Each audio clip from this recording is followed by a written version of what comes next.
Actually, I never thought I would really join the F&B industry. Yeah, because I don't like cooking. Even before I opened my first store at Temasek Poly, day one they asked me to wash rice. I was thinking, how do you wash the rice? Yeah. Then after they asked me add water, how do you measure the water? I'm so raw, I don't know anything. So I never thought I would join the F&B. So in the early years of Greendot, every day I feel like giving up.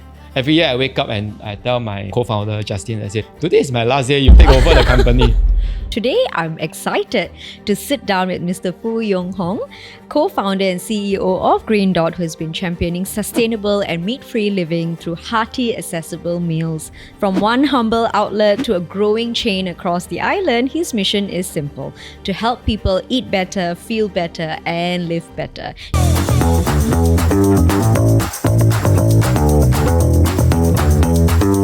Yong Hong, it's such a pleasure to have you on OpenHaus. Thank you so much for being here. How have you been? I have been very busy. All right. Because now I'm a father of two. And both of them are very small. There's no life now. No social life. Now, before we get into, of course, Greendot, right? We know you as CEO, we know you as founder, we know you as an entrepreneur, and we also know you as a vegetarian. But what's one thing, that people may not know about you? I'm a music lover. I play the guitar and I sing. I used to represent my school to sing at some pubs. Right. Yeah. But now, ever since I have children, so I stopped for the moment. So that's why you say your social life is on hold now. So, is that something that you do in your free time to de-stress? Yeah, I think it helps because my children, they also like music. Yeah, so they like to dance, like to sing. So I think it helps when you know music and you play with them at home. I see. Yeah. Okay, that's interesting. I don't think that's something that we would have known. It's like our Prime Minister who is a music lover as well. Yeah.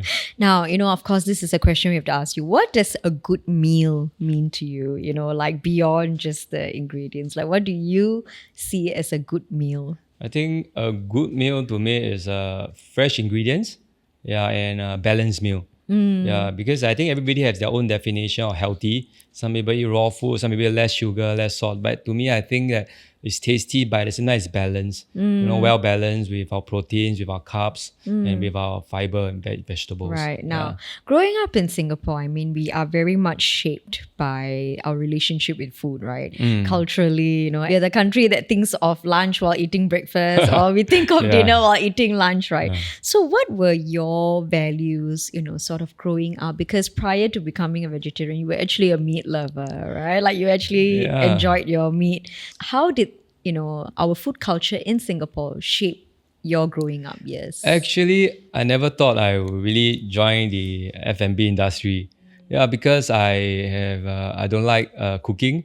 Then even before I opened my first store at Temasek Poly, day one they asked me to wash rice, wash the rice. I was thinking, how do you wash the rice? Yeah. Then after they asked me add water, how do you measure the water? You're supposed to be right. Yeah. So I'm so raw, I don't know anything. So I never thought I would join the F&B. Yeah. So growing up, I think for me, I'm a meat lover. I don't eat vegetables at all. I think the marketing of the fast food has done very well. So that we like our KFC, McDonald's. Yeah. So I used to eat McDonald's with special order. I have to remove the vegetables. Oh my. Then if any bowl of noodles have even the �12𝙚𝙚𝙧𝙚, I will remove one by one.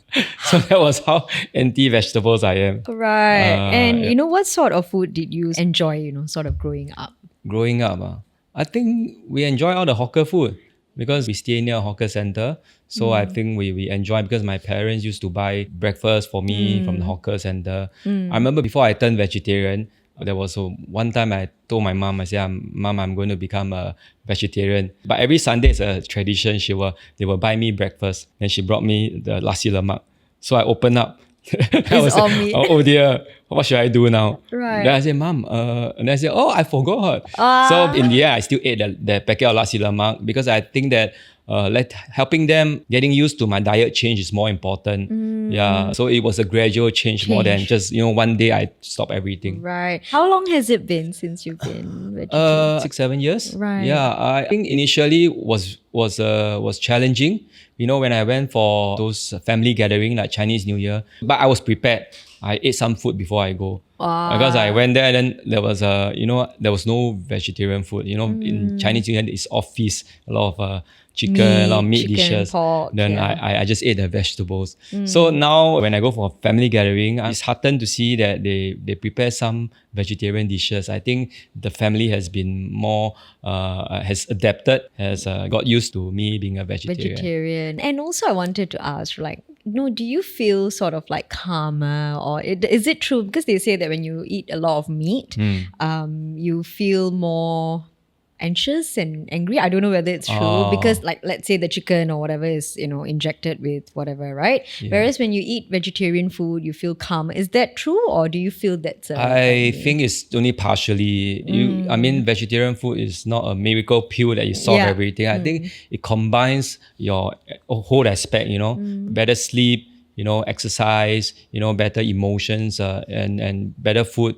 So it brings together everything, then will help you become a calmer and a more relaxed person.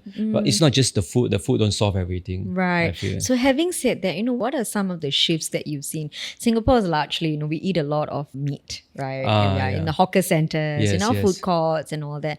And I'm sure like many years ago, like you mentioned, your co-founder as well, he couldn't find vegetarian food, right? Which is the whole reason why Greendot exists, right? So, what do you think has been the shift with Singaporeans' eating habits? I think one of the big change is they are more health conscious. Then second thing is I think there's a rise in terms of flexitarian. Means they still love their meat, but occasionally they want to go for their plant-based also. Right. So there's a rise of this group of people.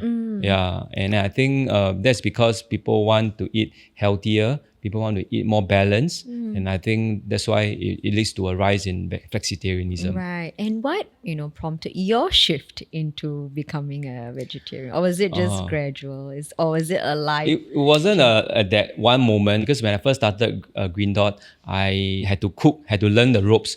So I was cooking at Chongqing High School, which is my alma mater. So I was cooking there. So, as the cook, before you serve the food, you need to taste. You cook the bento dishes. I taste. So when I cook, I was tasting. I say, actually it's not that bad. Actually, plant-based quite good.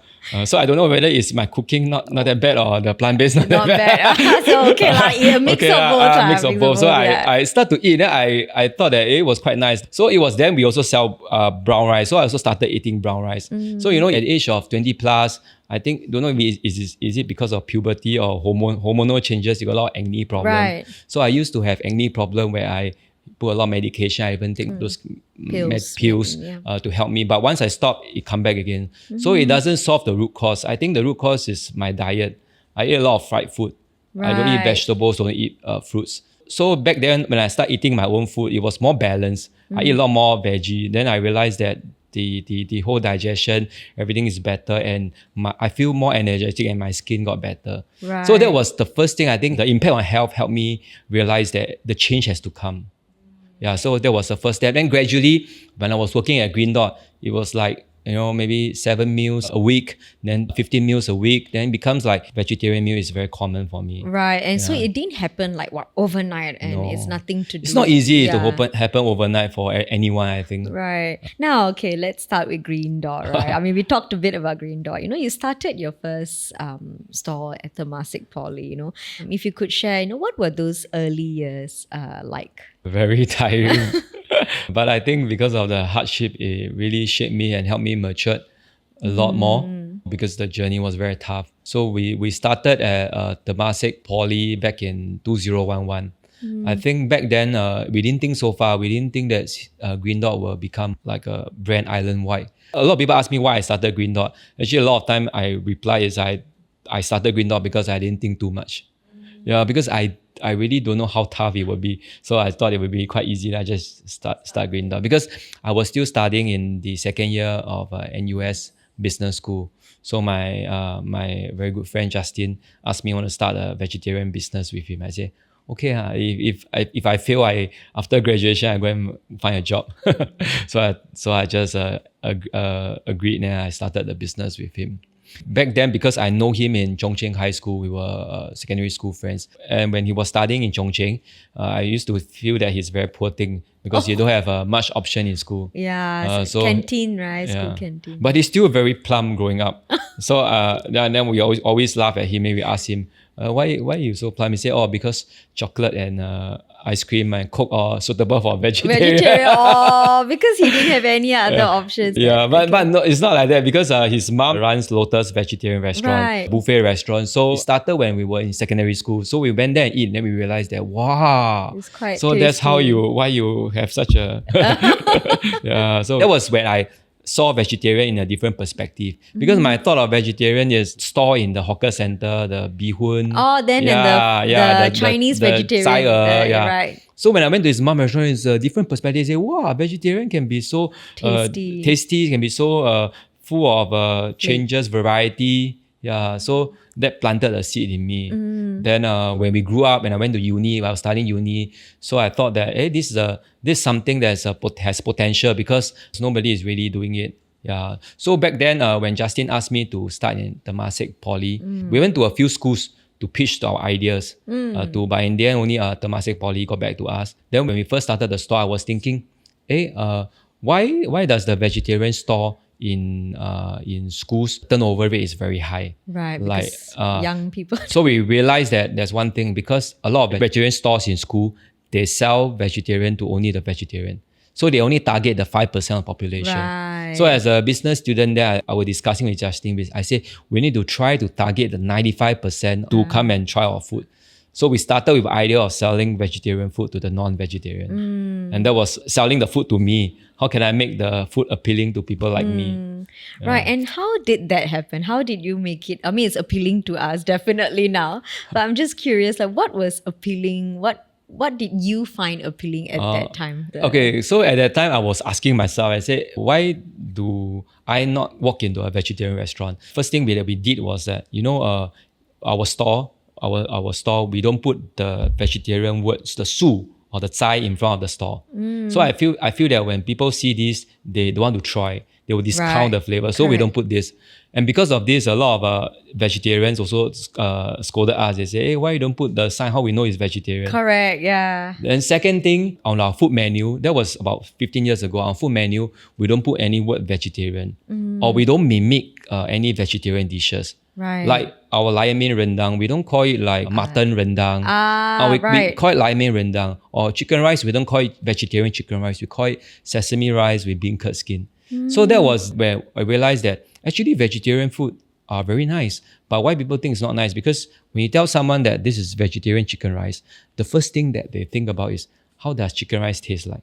Then when they eat the first mouth, they will say, doesn't taste like chicken rice. Not nice. Oh, right. So we thought of giving a life to the plant-based ingredients itself. So we call it lion mane mushroom. You won't compare to a mutton rendang. You will just Think of it as mushroom. You will try to understand how does it taste like. And you say, oh, this mushroom very nice. I didn't know mushroom can cook with rendang sauce and be so nice. Yeah, so we give it a life of its own. And lastly, I think the third point was that we want it to be more of an encourage factor rather than a fear factor. You walk into vegetarian shops or store in the past, they probably will have animal cruelty poster, or maybe they're very religious based. Yes. They have the religious posters. So we want it to be like, for your health, come and enjoy, come and experience the green transformation. It's more of an encouragement factor rather than a fear factor. That means don't force them into it. So the few things that we thought that a non-vegetarian wouldn't like, so we try to break out of that, and that's how Greendot was started.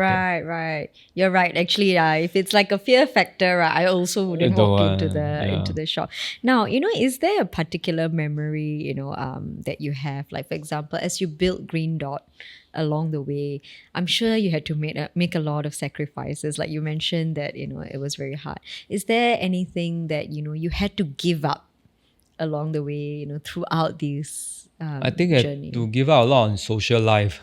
Yeah, one of the biggest struggle was always the comparison. You look at when you just started, when I first started, I was still studying. So I have to pack my modules into 2 days. Uni second year, I pack into Thursday and Friday. The rest of the day, I will cook at the store. Right. Then on Thursday and Friday, I will go to school and I pack my modules all into full day. Yeah, and that time when you graduated, well, a lot of peers, I remember one incident when it was graduation. Everybody was talking like where they are going.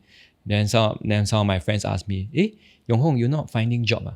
And then I was thinking, you mean Greendot It's not a job. Not a job. Yeah, so they thought that Greendot was a Hobby. was a project, was a school project. So I think it's a lot of comparison, but it's true because when they go out, maybe their starting pay maybe 4-5K. You work Greendot, you work 7 days, you work 17 hours a day, but you take an allowance of 500 to 1,000. It's a lot of self-doubts. Am I doing the right thing? Am I on the right path? Why do I study so hard to come and be a chef, a cook? Yeah, all these things keep going in the mind. And when you look at weekends, you burn your weekends cutting vegetables, then you open your Facebook, everybody's out partying. So those periods, you will doubt yourself. You will say, why am I going through all this? And it was very tough because I wasn't a vegetarian then. So I was seeing Greendot as entrepreneurship rather than a mission. A life mission. Yeah. So I've been through a few stages, seeing Greendot as a job, as a career, and finally as a mission. So I also been through. It's not that I started this immediately and know that plant-based is what I want to do. It's along the way I found it. Right, and it became a lifestyle for you eventually, and that's what you're also hoping to share with your customers. So not everybody is so lucky to find their mission or find what they like at a very young age. Right. Sometimes you start the journey first, then you will find what you want. And were there like naysayers at that time to say, this one won't work, nobody will eat vegetarian and things like that? A lot. I think a lot. I mean, every stage of Greendot, there will be a lot of naysayers. Yeah, but I always ask myself that who are the people saying all this? I have three things that when people comment something, I will ask myself. I will only listen to the person if, firstly, he has been through what I've been through. Secondly, he has achieved result in that area. And lastly, he's someone that I respect. Now, if it's not all this, then just let them say all they want to. It just becomes a noise for you. Now, is there a particular story from a customer or a staff member that particularly stayed with you and helped you push through, the struggles? Sometimes there's like, you need some support, right? Like, you need someone to tell you the right thing, and you never know when that moment comes. Like, it could be someone saying completely unexpected to you when you're at the lowest. And then you're suddenly like, I think, I cannot give up. Has there ever been such a moment? Of course, there are a lot of customers gave me a lot of encouragement at the start. And even a lot when I was cooking at Bedok Mall, because I was there cooking, then many customers would come by and say hi and encourage me. Then there was customers say, hey, boy, you always you work every day, huh? You come from Malaysia. He said, because they don't think that a Singaporean boy will work every day. So you work very hard. I don't see you have off day. You never ask your boss to give you off day. Then I will laugh. They say, you cook quite nice. Where do you learn this? I always joke with them. I learned from YouTube, YouTube. So it was a very fun moment. Then one of a very impactful incident, and he shaped me as a leader and also helped me to push on, was with one of my staff. Her name is Auntie Mabel. So we call her the mother of Greendot mother. So she's very motherly to all our staff. So she also started as a housewife. She started with us at cooking at Tanjong Katong Girls' School. So now I think it's more than 10 years. So there was one night where we were clearing the shop at Bedok Mall. We have the deep fryer. We have to change the oil and wash. So during that time, I think when you were younger, you're very brave. You don't think about anything. So I usually don't protect my hands. I don't like put lotion. I don't. But many hours of washing and your skin will get. So there'll be cuts. So it's very painful to a stage. And Auntie Mabel saw and she said, hey boss, today I help you wash. Maybe you take a break. So I told her, say no, because only 3 of us, so everybody have to take a single position and role. So I said, no, I'm in this role, I must finish my duties. I cannot, you also have your role. And when I'm working, I'm the same. So she said, no, we are not the same. Then I thought she was going to say something like, you're the boss, I'm the staff. She said, no, we are not the same. I am already 50 plus. I don't know how many years I have. You're only 20 plus, you have many years to go, and Greendot needs you. So that was the moment I felt that, wow, it's really sweet. Wow, how can auntie of her age, I mean, she gave very wise advice and impacted me. So how much it means to be a leader, and how much it means to carry on. Because honestly, touched my heart. In the early years of Greendot, every day I feel like giving up. Every year I wake up and I tell my co-founder Justin, I said, today is my last day, you take over the company. Oh, it was so tough. It's so tough. I can only imagine. I mean, I can't say I understand. Yeah, but it was so tough. So many people ask me, how do I persevere to today? I think a lot of factor in the early days is because of my staff.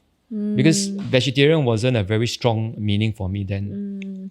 It's because of my staff. I feel that I cannot let them down. Right. And in your perspective, like you mentioned a little bit about, how you went into vegetarianism, like you plant-based diet, right?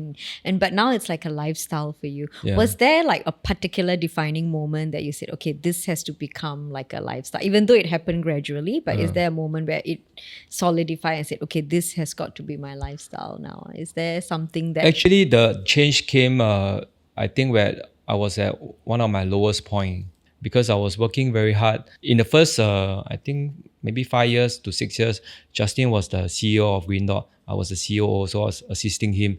Then Justin moved on to the supply chain. So I took over as a CEO. And back then, I was going through a very tough period because Greendot, we have many outlets. We were growing very aggressively. On the surface, we have many outlets. But underneath the surface, actually, our costs are very high. We're not making much. So it was a very sad moment. A lot of people see me and say, wow, Yong Hong, now you're a big boss. You got many outlets. Yeah, you can retire. Just let your staff do. But only I know the pains. The sad thing is not where you're not doing well and people know you're not doing well, it's okay. It's like when you're not doing well and people think you're doing well and they think you are having it very easy. So that's a very... like picture, like, I think it's very tough. Then you have to smile and just nod your head.